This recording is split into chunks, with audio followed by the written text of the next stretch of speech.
But first, a landlord who made a tenant sign a sex contract in order to lease a home defended himself in federal court today. Hello and thank you for joining us live at 6. I'm Paulina Butska. And I'm Joe Moeller. Tricia has the night off. It's day 5 of the ongoing trial over alleged violations of the Fair Housing Act, discrimination, harassment, and wrongful eviction. 13 Chief Investigator Darcy Spears has new details about how and why the sex contract came to be a part of the rental agreement. She made me do it. That's the landlord's defense to making his tenant sign a sex contract to get herself and her 5 children into a stable home. This is the home on Wedgebrook Street in Southeast Las Vegas. In November 2018, as you see here in his ad that's part of the court record, Alan Rothstein was a property manager and real estate broker. He was hired by the out-of-state homeowner to lease out the house.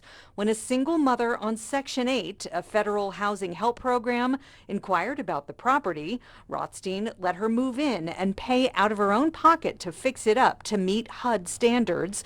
But in order to stay there and get a signed lease, he required her signature on this contract agreeing to have sex with him. It's direct consent for sexual intercourse and or which is in italics.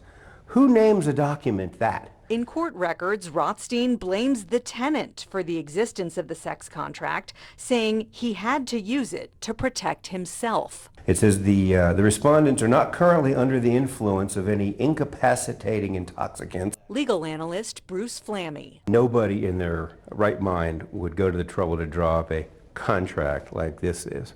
In court records, Rothstein says he got the sex contract from the internet and says the purpose and effect are self-explanatory. But with respect to this document concerning basically extorted sex, there's a problem there. In court records, Rothstein claims the tenant was living in her car with her 5 kids when she sought the lease, and he felt bad for her, saying even though she had a terrible credit score, he decided she might be a good tenant if Section 8 was going to guarantee most of the rent. He goes on to claim that she stated she would do anything to secure the lease, and he took that to mean intercourse and sexual favors in lieu of monetary payment.